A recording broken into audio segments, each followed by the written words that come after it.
Hello, everybody. I'm Barbara Carfagna, an Italian journalist, and I'm very happy to be here to present this Congress and this meeting on We Have Always Been Cyborgs, the book of Stefan, Lorenz, Sorgner, Professor John Cabot University, that focus on a very important point at this in this special historical moment where we are thinking to design what we call after pandemic world, but we still don't know that will be a after pandemic world, because US people sometimes tell us that this is the new normal, and the way we enhance our nature as humans to get into the future. I've been traveling around and interview many people on this topic, and I've found in the book that is very interesting and inclusive of all the way of approaching this this topic. Many examples of studies and people and research that I've seen, but of course Stefan has a very precise point of view that I generally agree, that is not letting us being taken from fantascientific or too far from us way of thinking, imagining, and let people can sell us a view of what enhanced humanity will be, but let's go step by step to understand who we are, who we were, and how we always and be cyborg in the centuries. While of course we are in a continuous becoming, also if now it is a little bit too fast and very fast. I have with me 3 people, four people for discussing this topic and this book, and we have all many questions for Stefan. Discussants are Francesco Grillo, Director of Vision, Eleonora Faina, Director General Anitec-Assinform, Ernest James Wilson, former USC Annenberg Dean, Francesco Lapenta, Founding Director of the John Cabot University Institute of Future and Innovation Studies. So now I would like to leave the stage to Francesco Grillo, who organized as director this meeting, and also have from him the first introduction and question to Stefan. Thanks a lot, Barbara. You are always very kind. Barbara is one of the Italian journalists who is really engaged to sort of anticipate the future, and I think she's doing a great job for the Italian public broadcaster. I also thank Stefan. Stefan is a philosopher, a proper philosopher. And I think we need philosophers. Actually, I think that philosophers are absolutely essential to understand the internet and to prepare to the future. Unfortunately, we have a little bit forgot, even in the schools, you know, how important is a philosophy, and how important are figures like Nietzsche. You talk a lot about Nietzsche, and I try to remember some of the stuff I studied at the Lyceum, especially. You know, because when you go to the universities, you do not study any longer these philosophers, so they are absolutely essential. I also thank my uncle Ernest Wilson, a figure, a point of reference, former Dean of the Annenberg School of Communication, and Eleonora Faina, who will sort of come from a different angle, from a different point of view, because she represents the Italian firms engaged with information systems and technologies, and our common friend Francesco Lapenta at JCU, together with Stefan. We will come back at the end of the presentation to the Vision on Next Generation series. We'll also anticipate some of the next events, among which we will also have a presentation of Francesco Lapenta book. However, going back to my question, to my humble question to Stefan, the philosopher. Number one, Stefan, I would like a little bit I am an optimist, like you, on technological progress. At least I am by instinct an optimist. However, I would like to challenge you a little bit on your optimism. You talk about nihilism, but at the end of the day, you seem to be rather optimist on progress. And you very much mention in your book that, as we know, there's been a big quantum leap in the condition of human beings in the last 1 century, mostly due to technologies, but also, somehow to the way we govern technologies, for some time.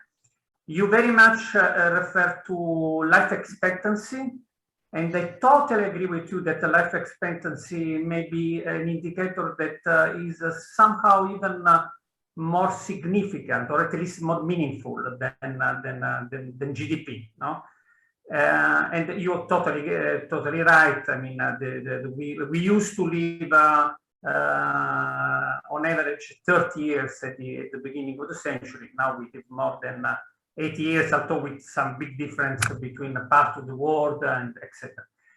However, my first challenge is on this very notion, because it's true that we had a big quantum leap, but most of that quantum leap, at least as far as Europe and the United States is concerned, took place up more or less to 1989, the very year when Fukuyama said that history was finished.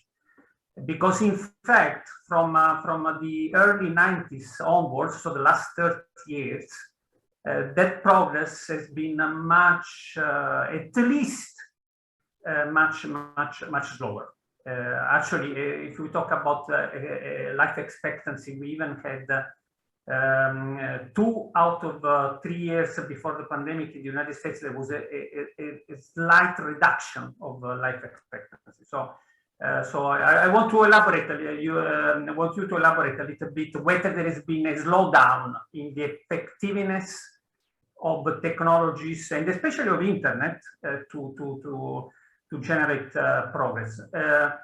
The second question that I have for you is on each. Although I'm not a philosopher, I'm very, very fascinated by Nietzsche, and so I would like you to elaborate for us, humble economists, on the difference or similarities that you see between the famous Nietzsche notion of overhuman, Zarathustra, and the transhumanism. So these are my two questions. Thanks a lot. So many thanks, Barbara and Francesca, for this kind introduction and for directly getting into the discussion with such wonderful questions. Yes, let me start with the second question. Actually, sort of the Nietzsche has been a central reference point for my way of thinking. I mean, I started reading Nietzsche when I was 13 years old. And basically by the age of 20, I've been reading all of Nietzsche's writings. So he really has been the central point of my engagement, of my intellectual exchanges. So whenever things are getting difficult, and I sort of tend to read Nietzsche, and he seems to challenge your approach. And him as a reference point is actually a clear sign that it's not just it's not a very simple-minded optimism which I'm representing. It's really a critical optimism. And that is also, actually, there's a further connection to my way of philosophical engagements in the Italian-speaking world.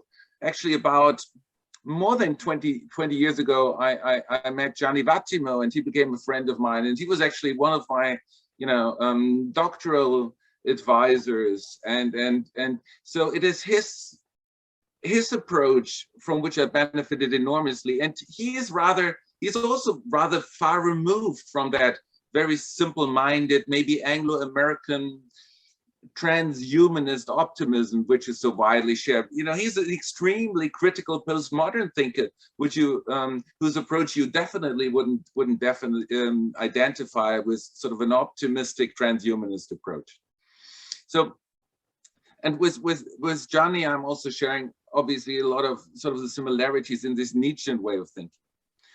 And what makes Nietzsche so relevant for the transhumanist debates is actually that he is one of the few philosophers who've taken seriously an anthropology, a this-worldly, a non-dualistic anthropology. Most philosophers in the Western tradition, all of the dominant ones, all the ones who became culturally dominant, took the understanding of a dualistic anthropology. That means they affirmed human beings consist in an immaterial soul and a material body.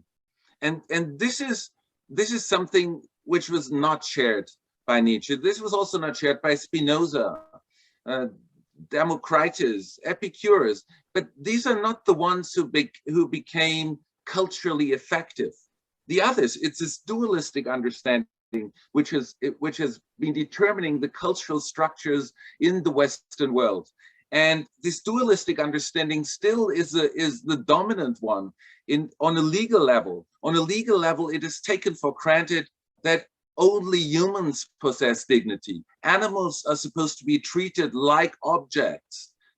They might not be seen as objects, but legally they should be treated as objects. And here with Darwin and Nietzsche, we clearly had a turning point. So it's a more humble approach towards understanding who we are as human beings. We humans, we don't have that divine spark and are seen as categorically separate from other non-human animals. And this is the approach which is also being shared by transhumanists. I came across transhumanism about 20 years ago as a consequence of the debate between Peter Sloterdijk and Jürgen Habermas. And Peter Sloterdijk wrote the famous book or gave the famous presentation on rules for the human zoo. And then Habermas responded, and there was a massive debate on the usage of gene modifications. Again, as part of the presentation, there was a Nietzschean reference. Sloterdijk was referring to Nietzsche as part of the presentation. So, and Habermas was responding to Sloterdijk, accusing him of being a transhumanist. So again, we see the connection of sort of the transhumanist approach and the Nietzschean approach. Actually, Habermas was falsely accusing Nietzsche.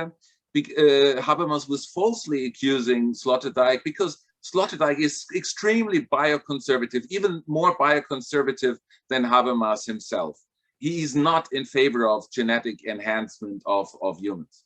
So here we see sort of how Nietzsche is central to the entire debates on transhumanism. And that is in particular related to the understanding of who we are, how he describes humans to be. Humans have a psychophysiology. All of the aspects of us humans are empirically accessible. We don't have the immaterial divine spark. And as a consequence, he took evolution seriously. And that comes out clearly in Thus Spoke Zarathustra, where he sort of described humans as a bridge between between animals and the overhuman. And it's this understanding which clearly shows the reference point towards transhumanist thinking. And that's exactly what is being shared by transhumanists. They take seriously an evolutionary approach, because transhumanism goes back to Julian Huxley. Julian Huxley in 1951 coined the term transhumanism. He also used the term evolutionary humanism. And in this way, he affirmed humans are solely part of the natural world. They don't have that immaterial divine spark. And then you need to think through the consequences and implications. So now we have developed the possibilities of actually enhancing evolution. Now we've developed the possibilities, the technological possibilities of altering who we are. We are no longer just dependent on natural selection, but now we can do human selection by means of technological interventions. And that's been raised by Nietzsche. And so here we see really a structural similarity between the Nietzschean approach. The ideas of sort of Nietzsche might be slightly different to what most transhumanists share, in particular with the expansion of the human lifespan. Actually, it's more the human health span, because many people, you've also used the term lifespan. It's more transhumanists, and I also prefer to use the concept of a health span, because that's what most human beings have in common. What human beings in general, there's a great diversity of what people identify with a good life. Every human being might have just a very idiosyncratic, a very personal understanding what he or she sees and identifies with what you need to live a good life. But the one thing, and that is something which empirically has been proven, most people share or identify in some way for living a good life, and that's a prolonged health span. You live longer in a healthy manner. And that's one of the reasons why I do share a very optimistic approach concerning the latest technologies. As you've rightly stated, yes, we've had an enormous amount of development, of progress with respect to expanding, to increasing the human health span. And you can see this, and this is basically also the root or the foundation why I regard an optimism, a positivity at least, concerning the usage of emerging technologies is justified are the wonderful studies from the website Our World in Data, which is being hosted by the St. Martin's School at Oxford University. And they've basically been doing an enormous amount of empirical studies concerning how things have changed with respect to politics, poverty, in all the various dimensions, climate change. You know, you mention it, and they've undertaken an extremely reliable study based on the best empirical foundations, and you see the wider picture. You see sort of the big picture from how things have changed over time. And you see, there was an average life expectancy 200 years ago of about 40 years. And this has increased to now 80 years. In more developed countries, even up to 90 years. Even in the past 50 years, and this is something one mustn't underestimate, in the past 50 years, 50 years ago in Germany, I come from Germany, and about 50 years ago, there was a life expectancy which was 15 years lower than it is nowadays. A man had a life expectancy of 63 years, and that has increased now to 78 years. Women already then had a 5-year longer life expectancy of 68 now to 83 years. And this is extremely important for increasing the quality of life. Either it's intrinsically better or instrumentally better. In some way, an increased health span increases your chance of living a good life. And that's what most people agree upon. And sort of the examples you've mentioned, that in the most recent time, you know, in the United States, the life expectancy has been lowered.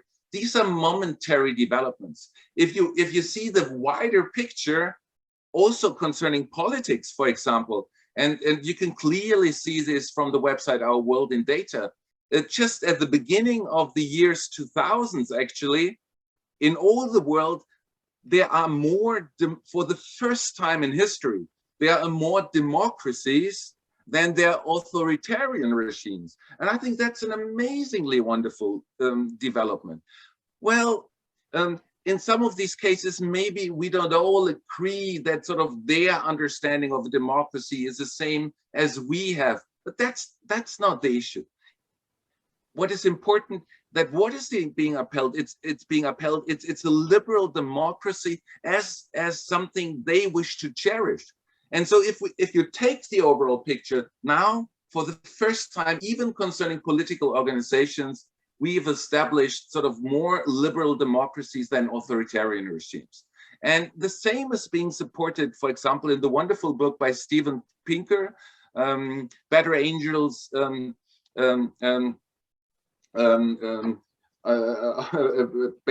Angels, on Better Angels. And there he clearly shows sort of the wider perspective, even going 1,000 years back. I mean, even there was, that's what we would say, there was the clear moral development in the sense, you know, then in many parts of the world, it used to be taken for granted, you know, that some human beings should be seen as objects, as slaves. This is now, you know, generally rejected. Then even also when it comes to global poverty, just look 200 years back. And this is something I find it extremely astonishing. Just looking 200 years back, we've had an absolute poverty rate all over the world of more than 90%. Even in a developed country like the UK, we've had an absolute poverty rate of more than 80%. Now, in the meantime, we've got an absolute poverty rate right now of about 10% globally. And that is amazing. I mean, and we don't talk about relative poverty, we actually talk about absolute poverty, which means we have a clear criterion. It concerns the people who every day struggle for survival, just to have something to eat, a place to stay. And that is clearly related to technological developments, to technological innovations. And I'm here using technology in a very wide sense. So technology is also something, you know, hygiene is a technology, education is a technology. And it's this wide notion of technology, which I'm also using as a title of the book, in the sense when I talk about that we have always been cyborgs. Cyborgs standing for cybernetic organisms. Cybernetic comes from the ancient Greek kybernetes. Kybernetes means the steersperson, the helmsman of a ship. So we've always been steered organisms. And that represents really a paradigm shift, or shows a paradigm shift concerning our anthropological self-understanding. We've always been steered organism means we've just become Homo sapiens when our parents started upgrading us with language. Language is our first upgrade. Learning language is a means to communicate, but language is also a way that our organisms have been altered.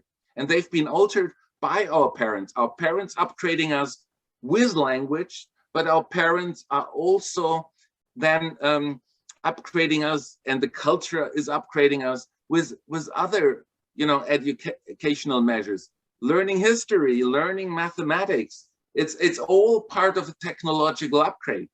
And the reason why we're getting upgraded, why that kind of upgrade is even an educational duty of our parents, is the goal. Well, it helps us increasing our chance of living good lives, no matter what the concept of good life is that we stick to. And what I'm showing in this book is that the same goals, namely the increasing the likelihood of living a good life, can also be reached by means of the latest technologies, by means of the developments like gene technologies, brain-computer interfaces, and digitalization, as these are the most promising technologies we're currently being confronted with. At the same time, and this is extremely important because many people, even like Elon Musk, Stephen Hawking, and very well-known transhumanists, they all talk, and even in Netflix series, in Amazon Prime series, in movies, everyone's talking about mind uploading, and many identify just transhumanism with mind uploading, but that's not something we can. That's not a realistic option in the next 20 to 30 years. I mean, Musk think we can do so within the next 20, 30 years, and others do so. And everyone talks about that, and there's a massive hype on that issue. But that's why sort of media, the journals react on that, and then they place a Superman on Viagra or a Wonder Woman on Botox on the front covers, and that's what the transhumanists want. But I said, no, I mean, come on, that's not going to happen in 20 to 30 years' time. We really have some urgent issues. We really have some pressing issues to focus on with regard to these new technologies. And we definitely mustn't underestimate digitalization and gene technologies. But mind uploading is not one of the pressing issues which we need to be confronted with. And I totally agree, but there's been also sometimes a misunderstanding on this. For example, I've interviewed and then go to Japan to Hiroshi Ishiguro, that is became the symbol of what we are saying, but in fact, he didn't say that we could upload our mind, but just make a backup, and then it becomes another thing. So we can have a copy, a sort of digital twin of our information, but they wouldn't have been processed by our mind in the same way, of course, like a human can do. But he became as well, for the international press, the one of the backup of the mind. I agree with you, so I'm not that kind of journalist. Thanks also to Luciano Floridi, who has been the philosopher of Oxford that I followed all the time. I've been very interested from the part where you talk about the new way of approaching molecular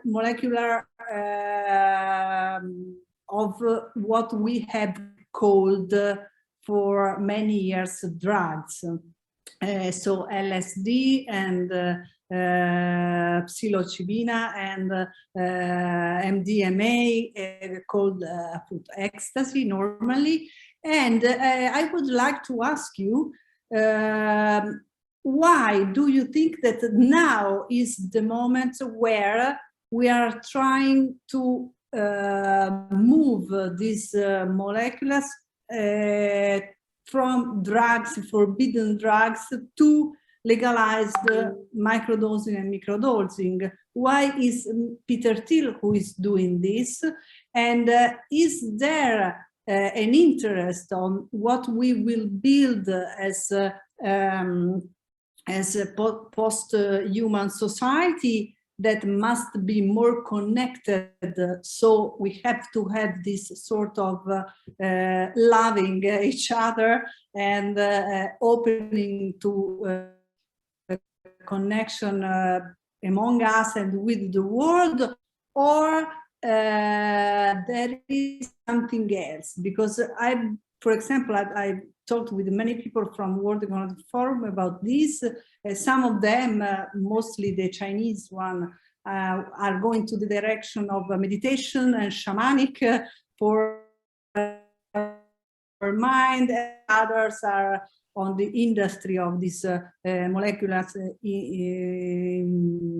used in a different way. Do you think that it has a match with the idea or of metaverse, that is another way to escape reality through digital, or or Web3, that is a way of approaching digital that we can succeed only if people become very consciousness of themselves and of a different society based on communities, or it is just something industrial, because I've seen that you talk about this in the previous chapter, if I don't make a mistake. So I think you have an idea on this. Yes, that's an extremely important point you're raising, because it does have something to do with the fundamental paradigm shift, which I've been mentioning at the beginning, from us turning away from the understanding that we are sort of the only God, chosen ones from God. We are removed from the world, but now towards the understanding which is being shared by most transhumanists, we are entirely part of the world. We are interconnected with everything else. And that has an enormous amount of implications. And this can be realized by means of such psychoactive drugs, sort of the realization of being present in the moment. And there's a wonderful transhumanist, James Hughes, who gave a talk on here actually in Rome 10 years ago on radical mindfulness. And he's currently working on a book entitled Cyborg Buddha, in which he's putting together all the information concerning, as much information as he can collect concerning psychoactive drugs and the possibility to promote mindfulness. And there is an enormous amount of studies. And mindfulness, I mean, this is also being shared. I mean, in Google, we've got a mindfulness center. We've got someone, they are training the trainers. Obviously, it was originally promoted by John Kabat-Zinn, who sort of integrated into the wider debate and really got the mindfulness movement rolling. People are taking on that and do bodily training, bodily exercises, meditations in order to promote mindfulness. But then it was taken on by the big companies in order, obviously, they took it and removed it from the Buddhist religious context and integrated it into the work world in order to become more efficient, and many doubt whether this is in tune with proper mindfulness. But actually it can and this can be promoted, and it is part of the non-dualist understanding of who we are as human beings. Mindfulness can be realized not only by meditation, not only by bodily practices, but also by means of psychoactive substances like the ones you mentioned. And this can lead to the realization how closely we are related to the world, how interrelated we are. I'm usually doing some mindfulness meditation just with my students in order to show how the various disciplines are interconnected. You can do so just by you focus on a piece of pork steak in front of you, and then you do a meditation how this is connected to the rest of what you're doing. Then we see, where does the steak come from? Well, there is like there's an animal factory. Porks are probably stored there in a situation where they suffer enormously. Then they need to be killed. Once you've seen the killing of such a pig, you probably turn a vegetarian at least for a week. Then you see the pigs are promoting, due to the CO2 emission, they're increasing the climate change. Then due to them peeing and pooping, and the nitrates, they pollute the earth. Then because they are stored all together very nearby, very closely, one of the pigs is always ill. So antibiotics need to be given to the pigs all the time, which again has consequences on the human beings, in the humans insofar that they're creating antibiotic resistant cells. And then we realize if we eat a lot of red meat, which again increases the chance of us getting colon cancer. So these are just a couple of implications, and this shows the importance of these type of mindfulness meditations, realizing how interconnected everything is to bring about a more holistic, a more interrelational understanding of the world. And that can be promoted both by means of meditation as well as by means of the psychoactive substances you've been mentioning. And that leads towards embracing a new understanding of how we relate to the world, which I think is extremely important, and which does represent indeed a paradigm shift from the dualistic humanistic understanding towards a post-human understanding. And yeah, you mentioned Luciano Floridi. He's actually, I established a journal, the Journal of Post-Human Studies, which investigates. It's the first journal in the world which is explicitly dedicated to the post-human. I realized that in cooperation with Penn State University Press. And yes, Luciano is also part of the editorial board of that journal, because there we bring together the most important, the most brilliant minds in our contemporary culture in order to reflect upon the diversity of impacts of emerging technologies. And mindfulness would be one of the examples, which I think is extremely important. Okay, I had other questions for you, but I will give the stage to Eleonora Faina, and I tell everybody who is with us that they can raise the hand and have their question, and or write it on the chat, and I will pose it to you at the end of our discussant speech. Eleonora Faina. Hi, Barbara. Thank you for the floor. First of all, I want to give you my very welcome to Stefan. It was a very good reading your book, and there are so many inputs that come from your reflections that now they are in discussion when we deal with technology, with artificial intelligence, when you think about what will change, how will change our life as a human being in the next year. So there are some questions, and when you are on my side working with companies, normally you see the questions, but you don't have the answer, and you have no time to reflect deeply and comfortably. So there are some lectures we have that are quite illuminating for the enlightening your reflections. As on the first part of your book, you talk about privacy and surveillance. That is a big thing that arises normally, especially in Europe, when we confront the models of the political system with the United States, China, and Europe. That is in the model of this discussion. What would be privacy for us?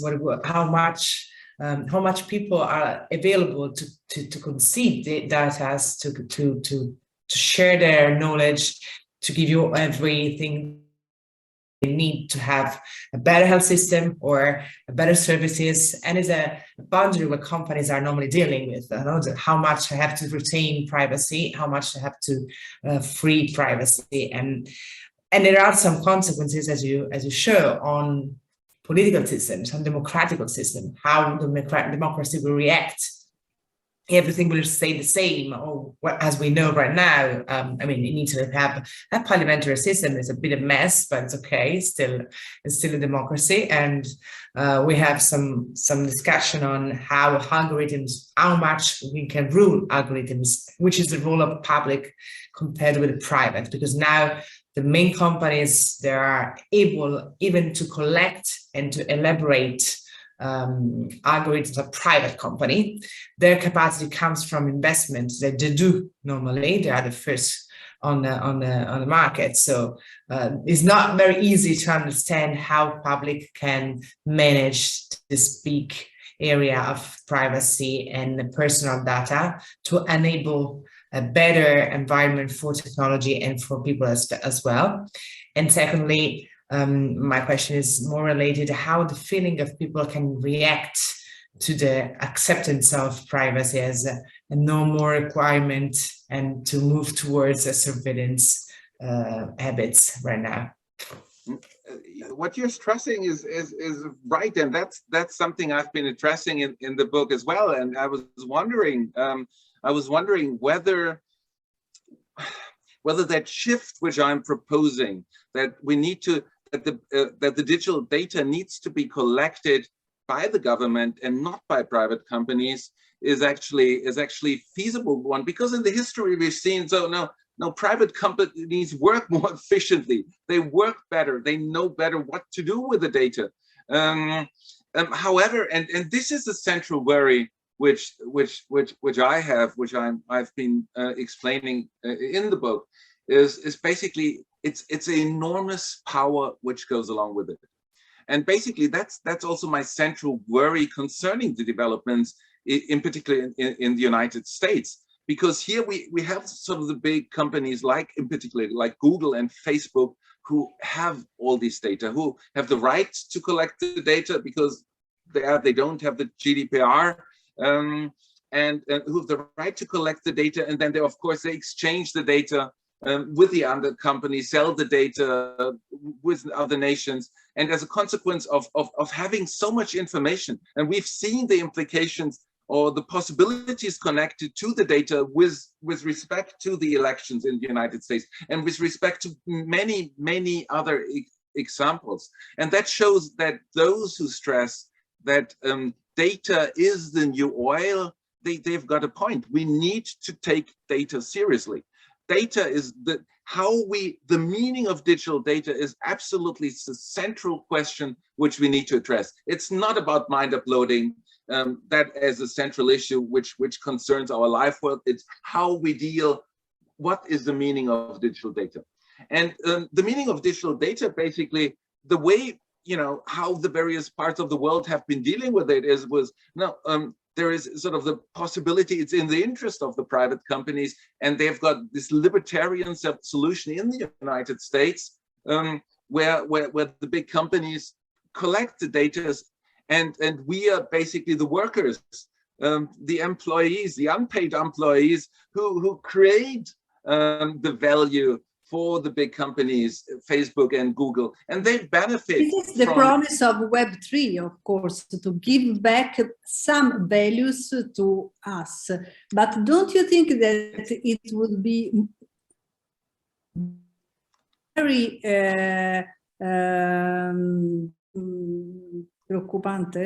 worrying if states own data?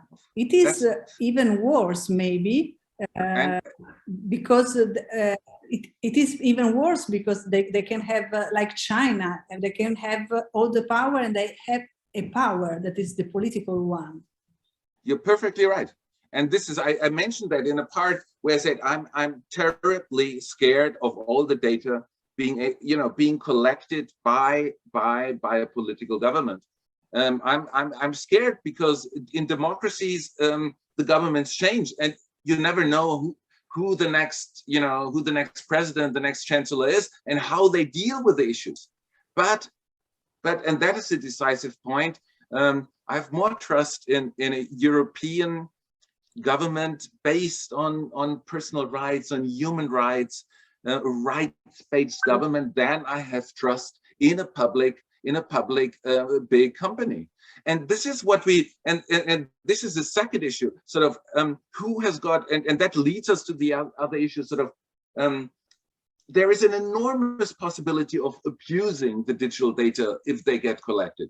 And we humans, everyone's corruptible. If they have the possibility to use the data in the personal interest, humans will do so.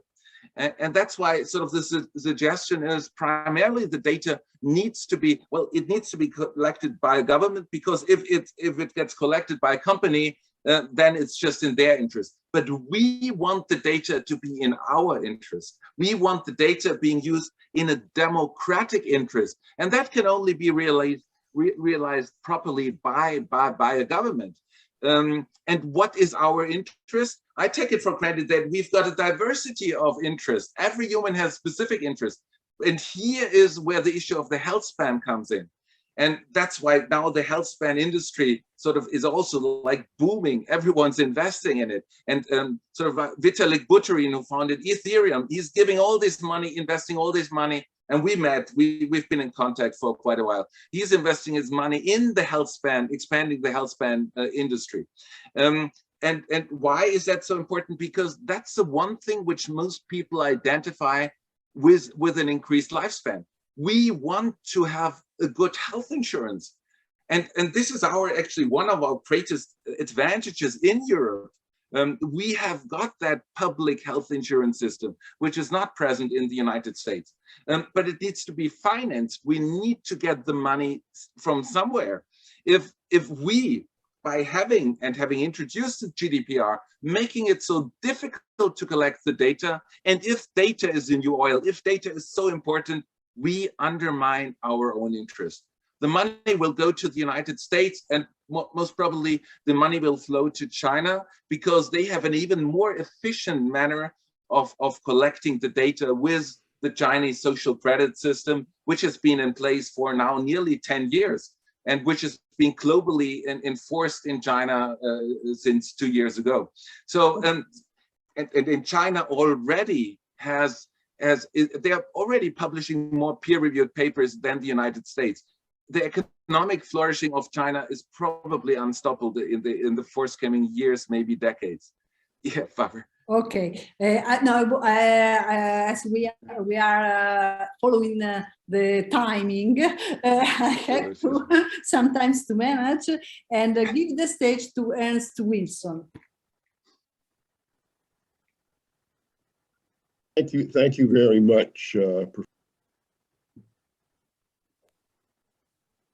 I would prefer to hear the comments of my other colleague and then add on to what they say. So I would be delighted to pass to one of our other colleagues. I guess that would be Francesco. Okay, so you would like to talk later? Yes, just yes. Okay, so I want to hear what others say first. Okay, Francesco Lapenta. That's a smart move, Ernest. It's always better to get the overview of the room to then contribute. Now, you put him in a strange position, because I have the pleasure of knowing Stefan really well, and we had many conversations. And to be quite honest, I wanted to steer the conversation in a very different direction. And I was tapping on the more abstract dimensions of his book. It's rare, and I say it not because I consider myself a good friend of Stefan, but it's the other way around. I consider myself a good friend of Stefan because I value his intellectual capacity. And after having read this book, I'm kind of amazed by the picture that he's managed to paint there. And because of the realization of who I'm speaking to, if the room allows me, I would kind of totally shift the conversation to a more abstract dimension, if it's okay for you, Stefan. When I was reading your book, I was brought into this fantastic time travel experience, because I went from the past to the present, and with the hints of the future, basically, or the possible futures, no? And that's, as you probably know, a conversation I've been having with other intellectuals, including Kaufman and Fritjof Capra, which have been really illuminating. And I'm developing my own view of the topic. And there's this focus on life and life in general, right? I mean, your book is not only addressing human life, but the ecosystem in which humans survive, basically, no?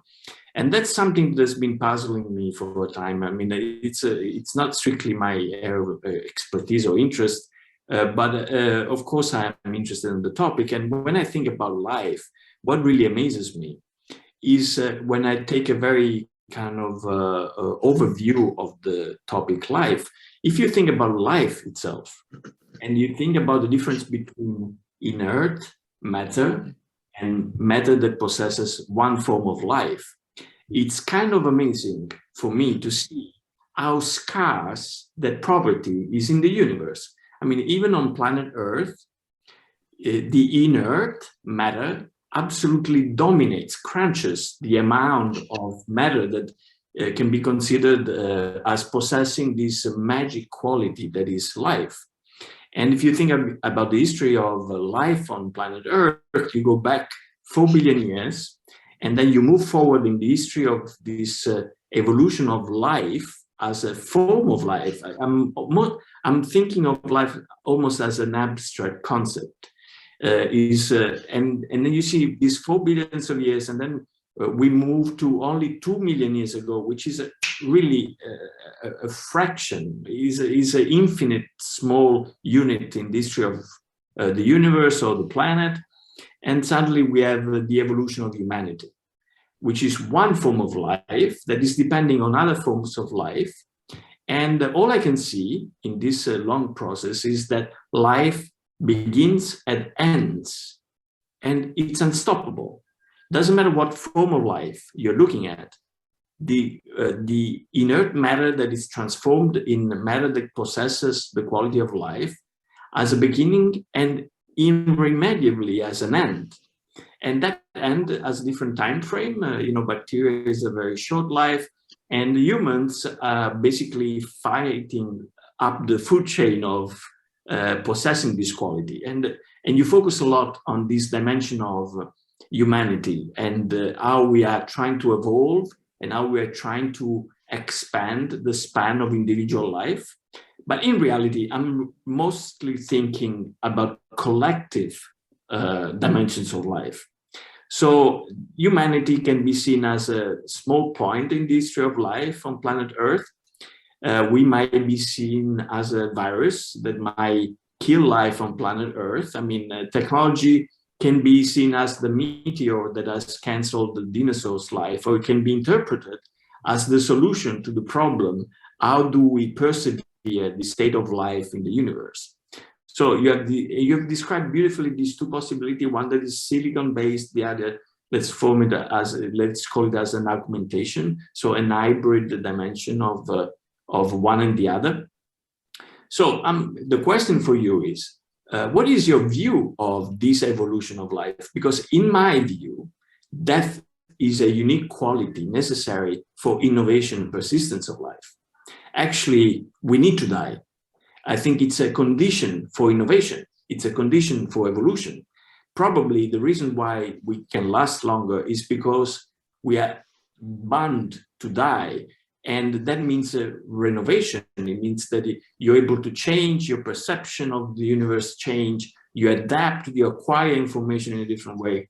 And the human doesn't seem to be able, after some period of living life, to be as good at innovating. Actually, the process of innovation belongs to a certain stage of life, and the later you move in your lifetime, the less likely to change your language, which you state yourself is one tool of evolution. You're less likely to change your ideology of perception. You are less likely to change your habits. And this, in terms of life perseverance, it's a vice. It's not a quality.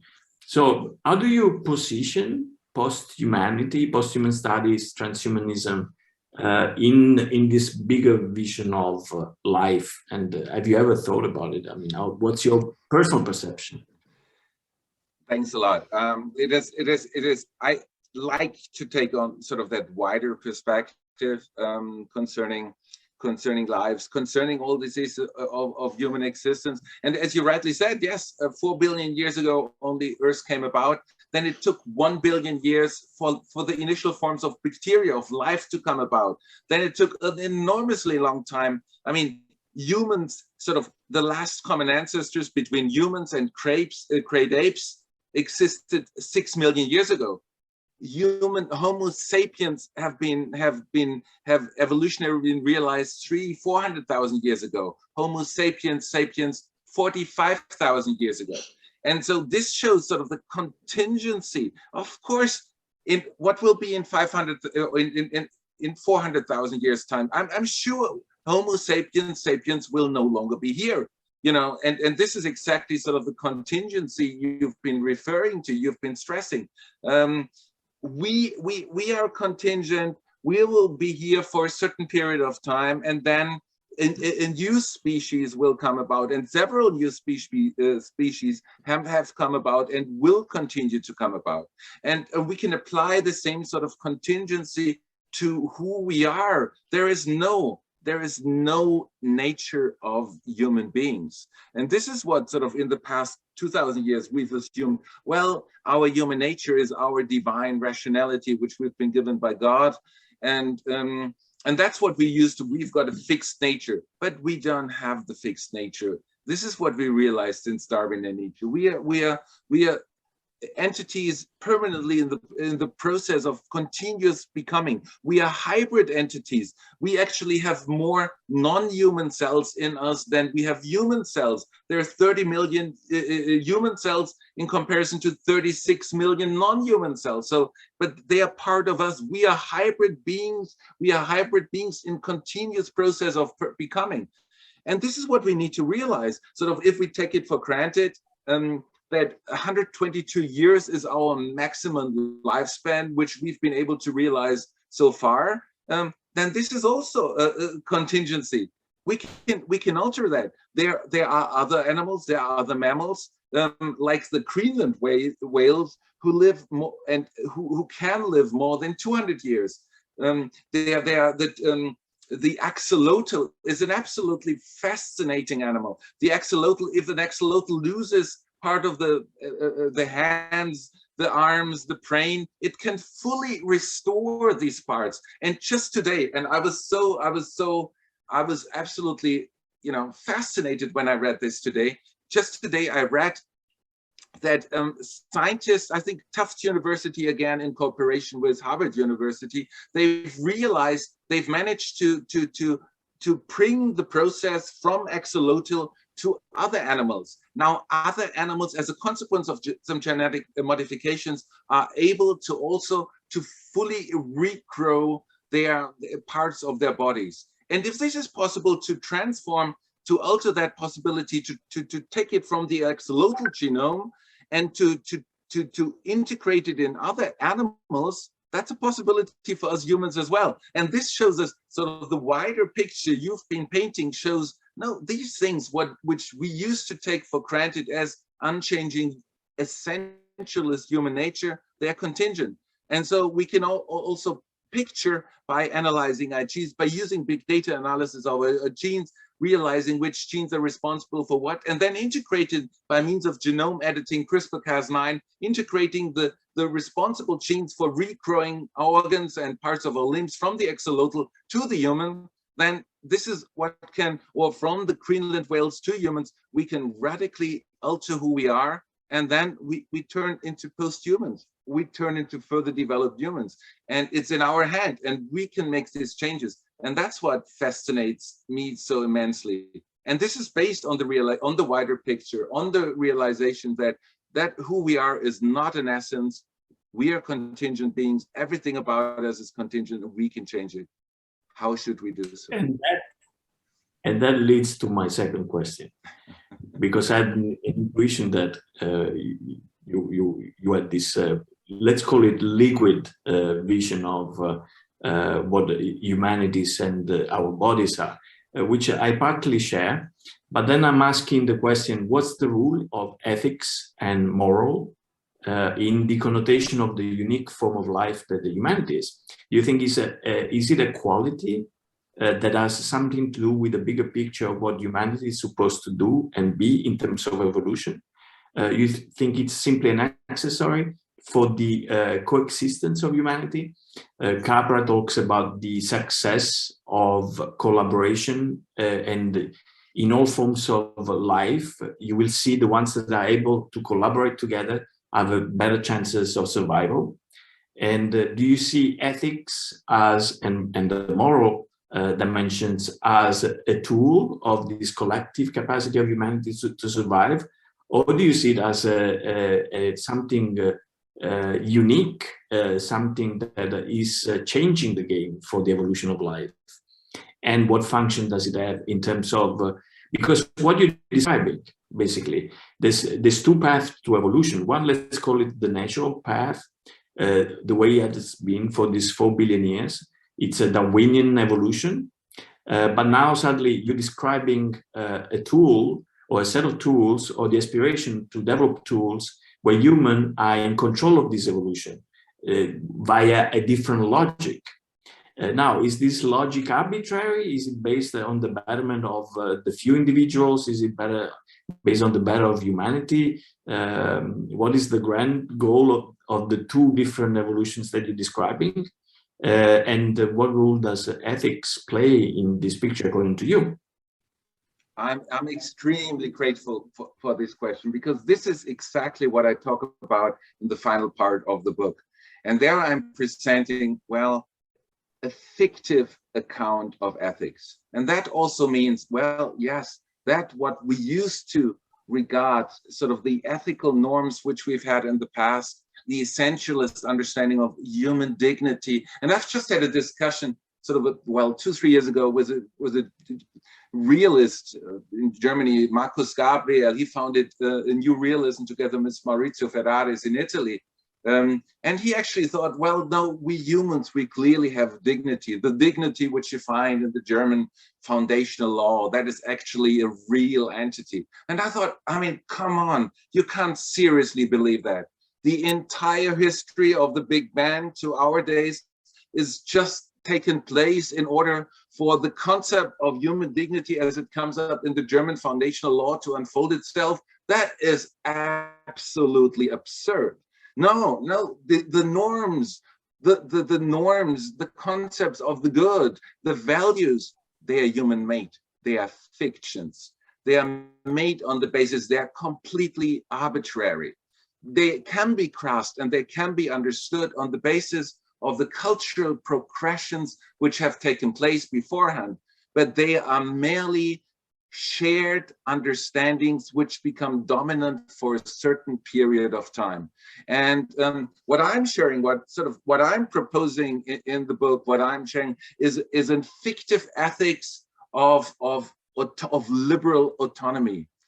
But I'm aware that I'm proposing that as a wonderful achievement. It's a wonderful achievement that we've got this liberal understanding of autonomy, that each one of us has the right to live according to his or her understanding of what it means to live a good life, and that individuals shouldn't be stopped. But I'm aware I'm just advertising that these norms. I'm aware that they don't epistemologically, metaphysically, they don't have a better grounding than any other ethics in the past. But I'm showing I'm drawing upon, this is what many people share, and I'm advertising. No, this is a really, really wonderful, a wonderful grounding, a wonderful norm which we should rely upon, because in this way we can avoid the violence being done to individuals, and we can guarantee the greatest amount of flourishing, of personal flourishing. And that's an advertisement for that specific understanding of ethics, but it doesn't have a better metaphysical ground. Okay, so Ernest Wilson raised hand. Okay. Well, first of all, I want to thank Stefan for the amazing work he has done and congratulate him. It's very provocative. And I'm delighted that Francesco invited me to participate in this cross-national conversation. So I have a couple of kinds of questions. One has to do with understanding. And then the other part has to do with what are the likely impacts of our understanding on our behavior. And so in a sense, I follow on Francesco's issue of ethics and the origins of ethics. And I think it's hugely important in the practical world. So I first of all, I want to say that the boundary crossings that you do across technology and human behavior and is sort of the way that more Homo sapiens need to think about the world and understand the world not only in their local neighborhood, but more globally and broadly. So I think that is wonderful. And you also add this brave argument about malleability of these issues. So you're not saying this is the way the world is today and it will be that way forever. And so that brings it to a kind of an existential responsibility, both ethical, but as I'm going to suggest, also political. So I don't want to say this is Nietzschean, but one could make the argument that ethics comes from power, and that ethics is the outcome of what powerful individuals and groups determine shall be the norms of a particular moment in history. And so if that's the case, then maybe we should think more broadly about the core elements of your argument and who is likely to support or oppose them. And so I've been thinking about this in the following way, is that people think differently across borders for the sake of argument. You appropriately talked about the Anglo-American view of optimism, which is mildly pathological, but still dangerous, as we have seen in Iraq and Afghanistan and other places. But let's assume that your arguments are true and accurate and compelling. How will they be interpreted by the Russians, the Slavs, the Northern Italians, the Southern Italians? What is the what's the likely form of interpretation of the argument, and have you been able to see that in your global conversations? So that's one point. The other is institutional, of course. Will the private sector have the same responses toward privacy as the governmental sectors? And I think your answer is no, and that is appropriate because the government sectors are able to gather and articulate something that the private sectors cannot have. There was a meeting at the OECD just before the COVID began that talked about artificial intelligence. And they said what are the barriers to artificial intelligence distribution and use? And it wasn't technical. It was entirely normative, based on values. People don't understand it. If they do understand it, they are often afraid of it.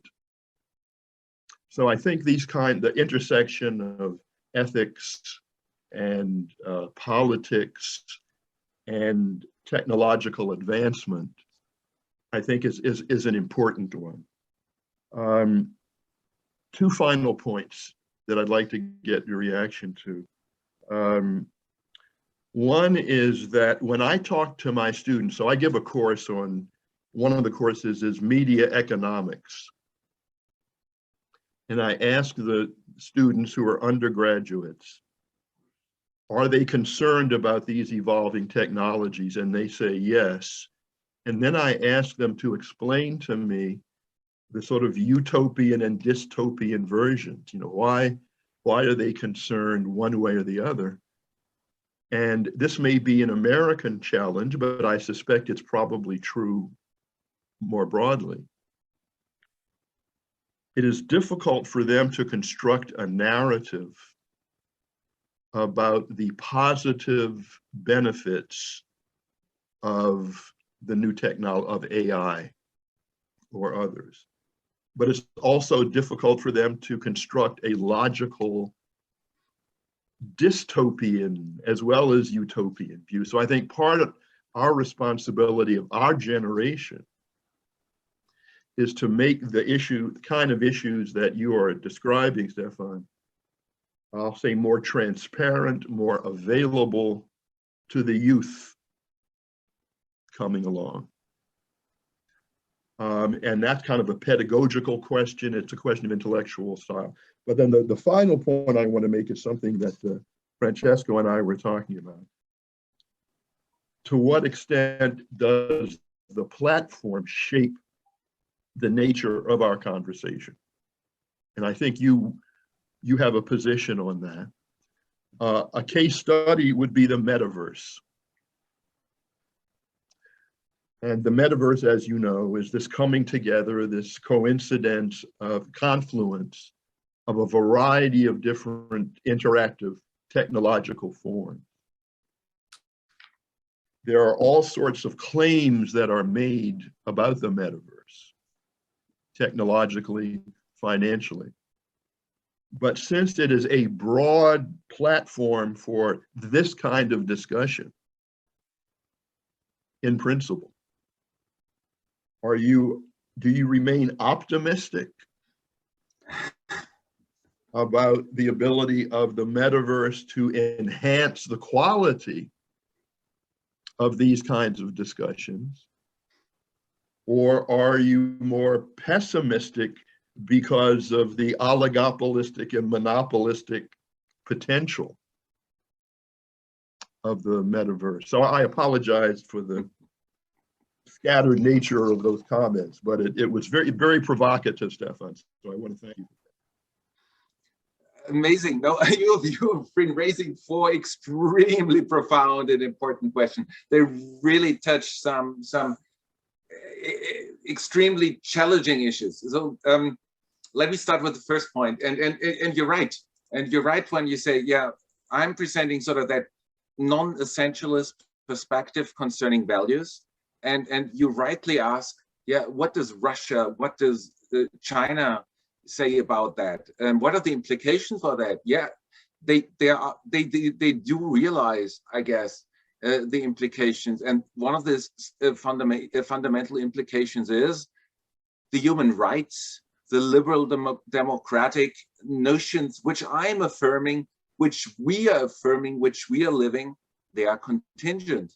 They are not, they don't have the claim of an epistemology, any kind of superiority in comparison with the political structures the Chinese or the Russians have. But maybe in contrast to you, I'm not sure, I see that as an advantage. I see that as an advantage because it is less of a colonial stance. It's less of a violent stance. And this is what I learned from my teacher, Gianni Vattimo.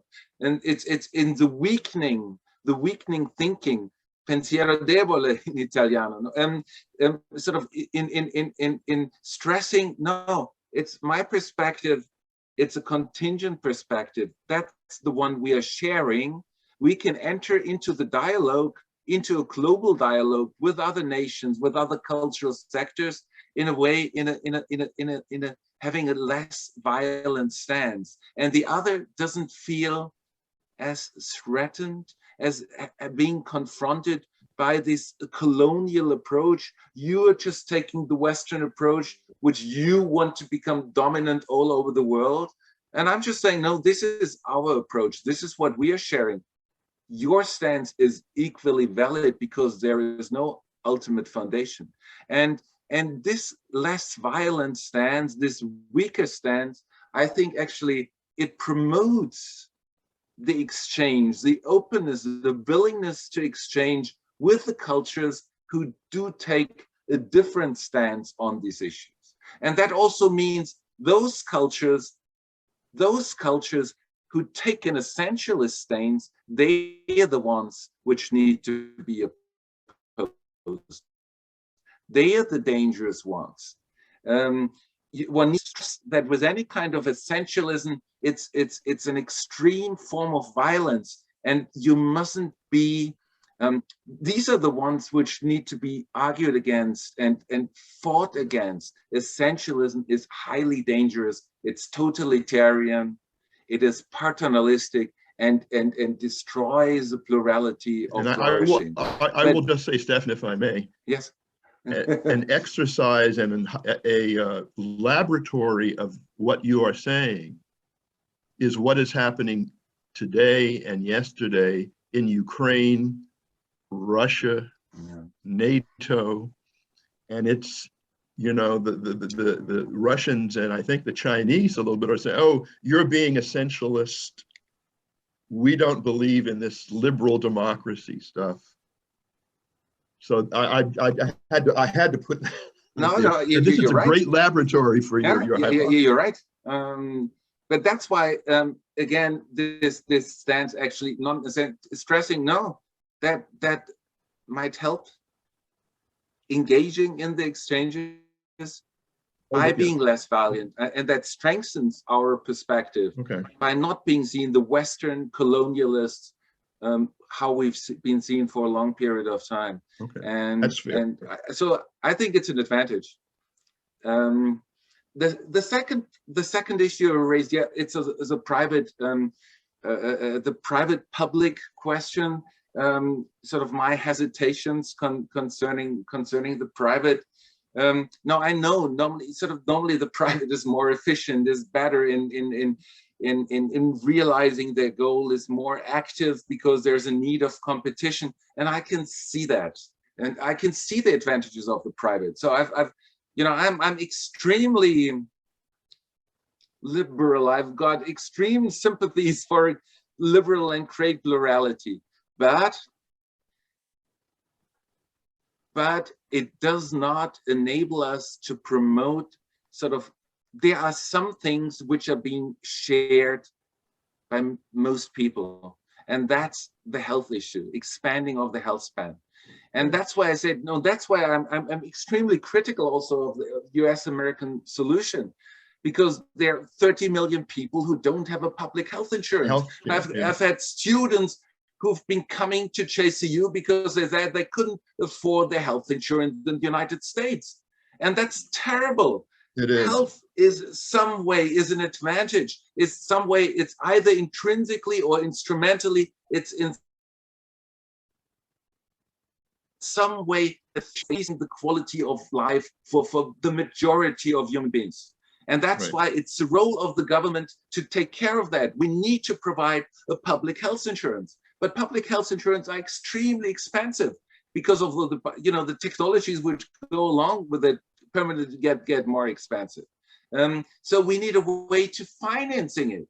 And sort of the idea I'm presenting in the book is basically, we get the idea from if data is in URL, if data is connected with economic well-being, with financing, well, the government needs to collect the data and then personalize data in order to find sort of correlations between data and health and so on and well-being, and then sell the depersonalized data to private companies in order for them to make the research in the various fields. And the money which they generate as a consequence, obviously the data which collected should primarily be processed by algorithms, because then algorithms are less subject to corruption than humans are. So, and then the money which gets generated as a means of selling the data, that can be used in order to realize a well-functioning health insurance, public health insurance.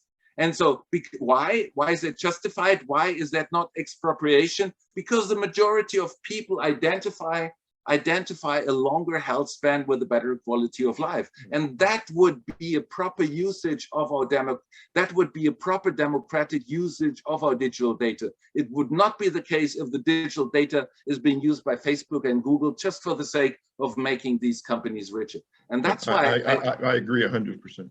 Thanks a lot. Thanks a lot. I mean, this is what I'm trying to show in the way how Europe, by making it difficult to collect the data, is undermining the most central interest of Europe, because in a way that only leads to the the continuing economic decline in Europe. And we are also proud of, and what we need to do is affirm the achievement of the enlightenment of plurality of freedom, while still being able to also realize to pay for the public health insurance. And that's what I'm trying to balance in the end.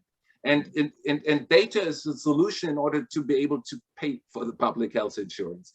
I'm not sure many people who are organizing a European system, the new European system, Gaia X, just think that we should be able to manage our data and not just have something back through the state and the government, but we have to, as you said, we have to be treated like workers. And it doesn't mean that our work must be rewarded through the state, but maybe with different systems. But I don't want to make it longer. You should answer to the last question of Ernest, and we can go to the questions and answers from the public. Yeah, the metaverse. I'm curious to see. Yes, what exactly. the I'm coming to that. And actually, well, and Barbara, what you what you just said, yeah, sort of Europe setting their hopes on the GDPR, I think that's really the worst strategic decision they have been making, because that will probably lead to the financial decline. As a consequence, the first people who will feel that is the middle class. Once the middle class is economically well off, they will look for scapegoats. Scapegoats are minority groups, are immigrants, are the weak in general. That leads to a tension in society. The tension in society leads to civil war. And that will be the future of Europe if we don't change our way of dealing with digital data as a way, just as a very short sort of extreme worry, which I share as a consequence of the European way of dealing with the digital data. But coming back to the two final issues Ernest has been addressing, and there was one sort of the youth don't see the advantages of AI, of digitalization. And here I want to respond. I want to stress, yes, one needs to make them aware of the possibilities and of the possibility of the interaction between digitalization and gene technologies. We need to use digitalization and big gene data, collecting big data of our genes as they are correlated with health data, with our lifespan, health span, with our quality of life. And so the research on big data collection of genes that enables us to develop new drugs, new treatments concerning increasing the health span, and you know, that will make them realize of the enormous potential, of the enormous benefits we all can have concerning the use of digitalization. I just came across, I mean, at the beginning of the year, I've been talking, a friend of mine is a CEO of United Therapeutics. It's Martine Rosblatt. She's a transgender transhumanist. She's had, I mean, we've been talking for 10 years about xenotransplantation. What happened at the beginning of this year? Her company realized genetically modified pigs, and the heart and the genetically modified heart of one of her pigs, of her company's pigs, was transplanted into a human being who would have died otherwise. He's alive now for 2 weeks now, and it seems to have gone extremely well. And this shows how digital data plus gene technologies, you know, can radically increase the quality of our human lives. And now, as a consequence, if this really continues to be as successful as it seems to have been, you know, 100,000 of people are in need of organ donations. And here we see how digitalization, gene technologies, you know, as a practical example, can radically increase our chance of living good lives, of living healthy lives. Health is a decisive issue. And this is now, yeah, coming, you rightly address the issue of the metaverse. And then, yeah, who's realizing the metaverse? The metaverse is Facebook. And that's what I've been arguing against or worried about. No, it's the Facebook, it's Google, it's the big companies. I'm extremely worried about them getting hold of the data, and we all use it. And that could, in the end, could lead to them taking over the political power, because there's so much power connected to the data. And that's why you know, I know we all use it, and it's so cool, it's so wonderful, but it is not. It is extremely scary. And that's why I address the need to rethink the meaning of digital data. So it might look cool, it might look fun, but there's an extremely dangerous political move associated with the development or the coming about of the metaverse. So that makes me extremely scared. Yeah. Thank you. That's very helpful. Very helpful. Yes. So let's go to the question and answer point. I would like to mention also in your book you mentioned the tattoo computer in MIT both I've seen them, and I've also interviewed the man of Media Lab, the Hiroshi Ishii, the scientist, and he said before we came back with this term metaverse that in his opinion visors and life in virtual life, if not for a short purpose such as a meeting online, won't work at all, because we can't escape our senses important that and so that's why he built radical atoms instead of going to the metaverse. That is maybe the opposite vision from Facebook. So we don't have to pass through a visor or a system that collects data for all the activities that is the dream of maybe of the big tech people. So let's hope that Hiroshi Ishii is right in this sense. So the first question is by Nicolas Rojas. My dear Stefan, what is the relation of your transhumanism to biopolitics? Why not also include Michel Foucault in the analysis you make? Okay, yeah. First, a comment to what you said, Barbara, because about sort of the genetically modified tattoo, because I think it's important to add one more thing to this. So most people think about, when they think about digitalization, they think about silicon-based entities, and we shouldn't solely have that in mind. And the genetically modified tattoos might be the first step to carbonate-based computers. And there was, last year I had an event together with the person who realized the xenobots, and the xenobots, and it just, after the event, only like 2-3 months ago, he made a further development. He put together parts of the muscles of animals to create a living computer, and a living computer which can even reproduce. So that shows also the sort of the interface between humans and things might not only go into the direction of digitalization, of a silicon-based digitalization, but actually could also work in the way of integrating computers into our organism. So there are many different options. It's about the pluralization, and we need to see in the end what works best, what is in our interest, what is the best way of how we can live in this as part of this world, as of which we are merely a part, of which we are not, you know, the special status, and then we can make a decision. But it's always the plurality of choices which might provide the best basis of finding an appropriate solution for us. There's never the best solution. It always needs to be appropriate for the specific circumstances. And yes, Nicholas, yes, biopolitics, and that's what, you know, I've been doing in the book too. It is a Nietzschean transhumanist book, but the Nietzschean is also, it's a post-humanist. So it does incorporate sort of the elements of critical post-humanism, of people coming, of the thought coming from the French, the postmodern philosophers, from Deleuze, from Foucault. It's a way of incorporating. It's not a naive transhumanism solely focused on utilitarian calculations, on going back to sort of a scientific, a very linear way of thinking. But it is strongly, I mean, my own background is strongly informed by Nietzsche, and that is connected obviously to Foucault, to Deleuze.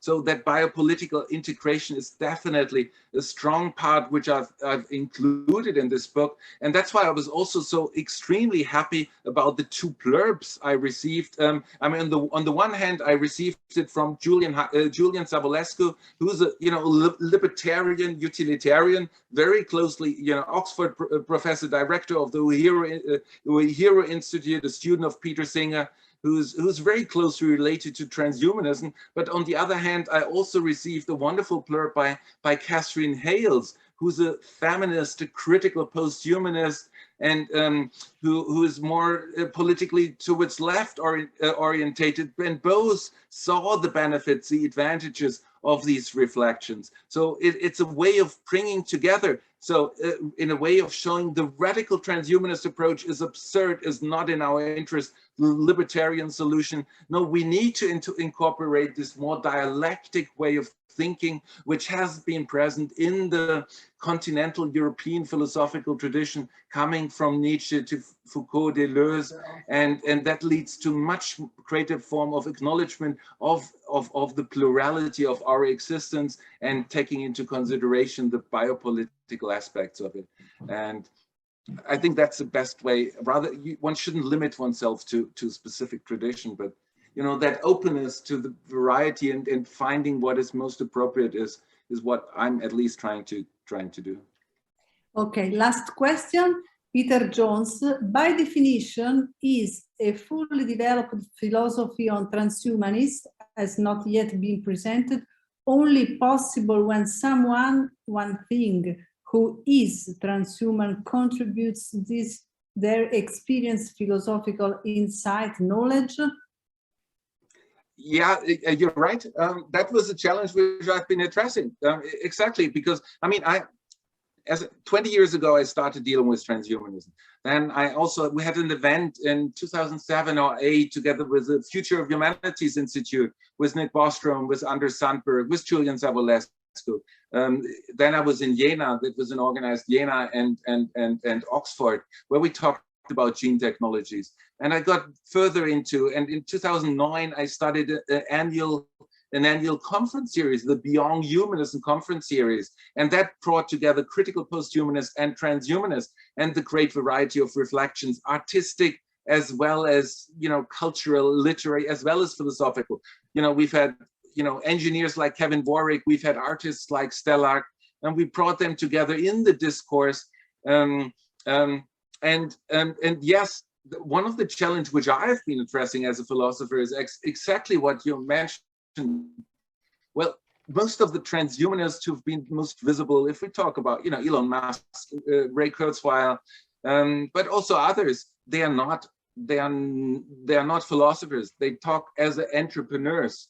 And they have a very important perspective, something important to contribute. But even the philosophers who identify as transhumanists, they're utilitarian, they belong to the analytic philosophical tradition. They have no idea whatsoever from the continental philosophical background.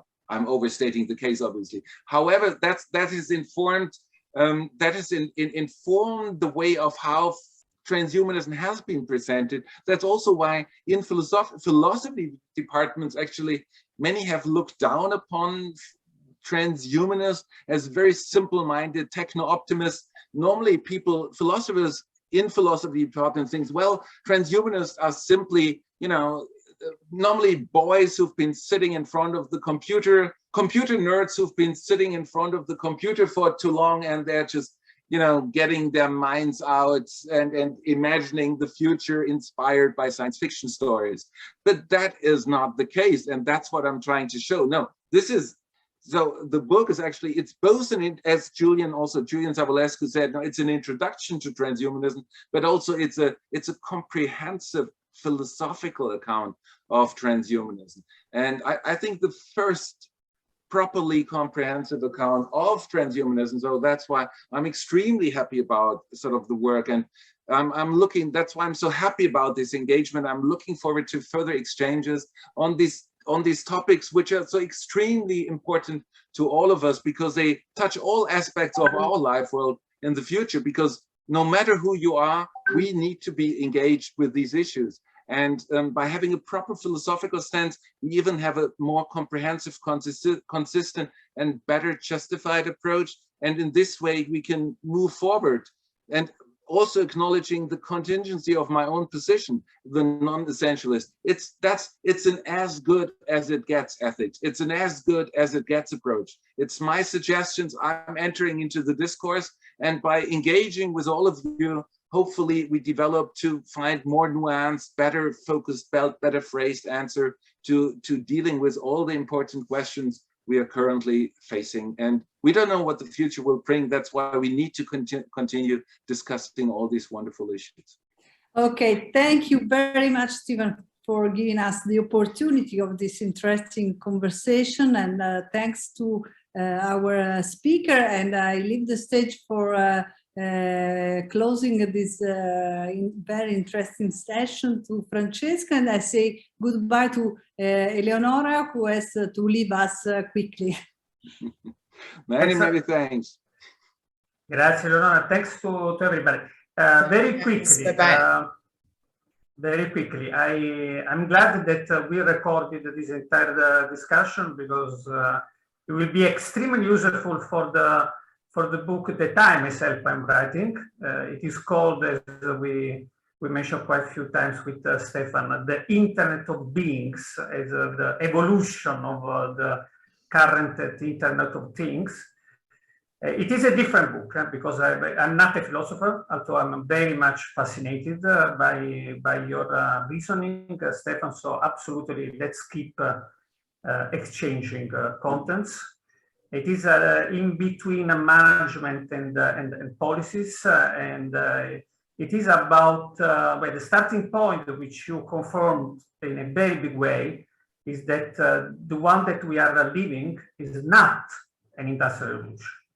It is a biological mutation, and this is a huge difference that very many people who continue to ignore when they talk about internet and stuff like productivity and the GDP and you name it. It is a biological mutation. We are changing the way we process information, and therefore, as you mentioned many times, the very nature of the Homo sapiens sapiens. So this is this has been extremely useful to me and to Vision. Let me mention also a few next events, couple of next events of the Next Generation series, talking about the people who are in this panel. On the 10th of March, we will present Francesco Lapenta book on our common artificial intelligence future. Right, which is again is connected to what we discussed tonight. On a completely different plan, we are having the presentation of a book on Guantanamo with Uncle Ernest here on the 10th of February, and in addition to all that, I probably also need to mention that with the Economist, the business editor of the Economist, Jan Petrowski, we are planning a big event on how Europe should regulate the MAMA, the Meta, Alphabet, Amazon, Microsoft, and the rest of the so-called global digital platforms. We have almost finalized a big study, working with Google, with Facebook, and with Amazon.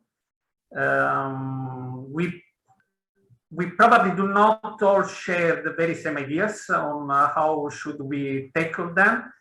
I personally do not see them as evils, and we really very much hope that you will all be engaged in this very vital discussion.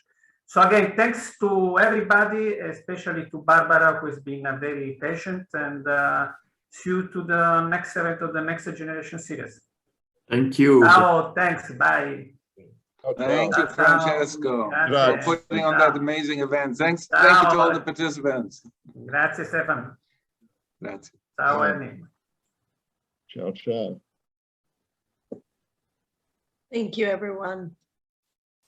Hey, Stefan, are you still there? I'm still here, yes. Do you know this book by Nicholas Carr? The Internet of... No, I don't think I do. What's it called? I don't see the... It's called The Shallows. The Shallows. Like okay, Nicholas, I will have...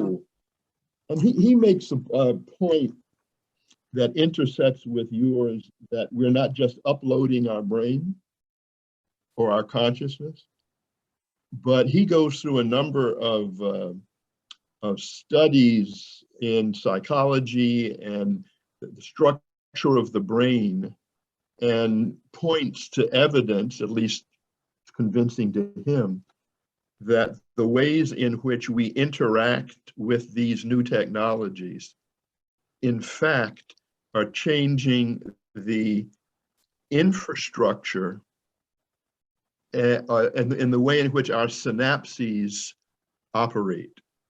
Okay. So this is not downloading the brain or the consciousness, but to him it's as pernicious because it downloads and alters the structure of the flow of neurons, which biases certain outcomes more than it favors others.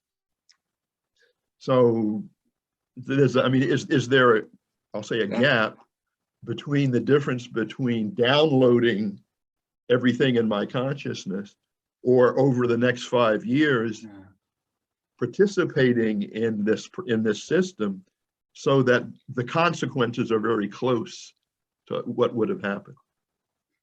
That sounds extreme. No, thank you.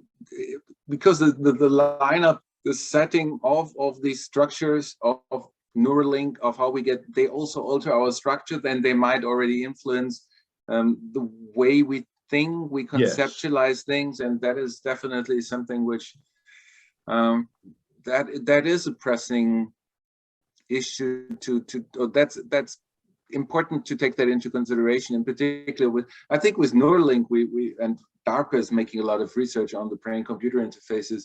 Right. That will be one of the most decisive, most interesting developments which are currently occurring. Actually, I'm curious. I heard Neuralink is currently they will start trials with humans very soon. That's what they announced. And so thank you. Yeah, no, and his name is Nicholas Carr, C-A-R-R. Very good. Yes, I've seen. It's. I think it's worth taking a look at, Stefan. Thanks a lot. Thank you for your presentation. I enjoyed it very thanks much. a lot for being here, discussing these issues. That was wonderful. Your questions are, these were.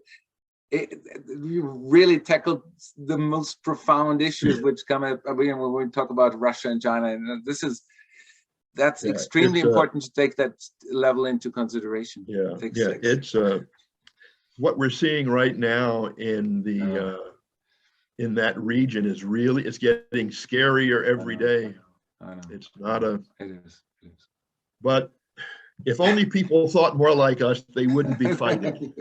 I agree. Okay, Have a wonderful day. Yeah, you too. Auf Wiedersehen. Okay, ciao, ciao. Auf Wiedersehen.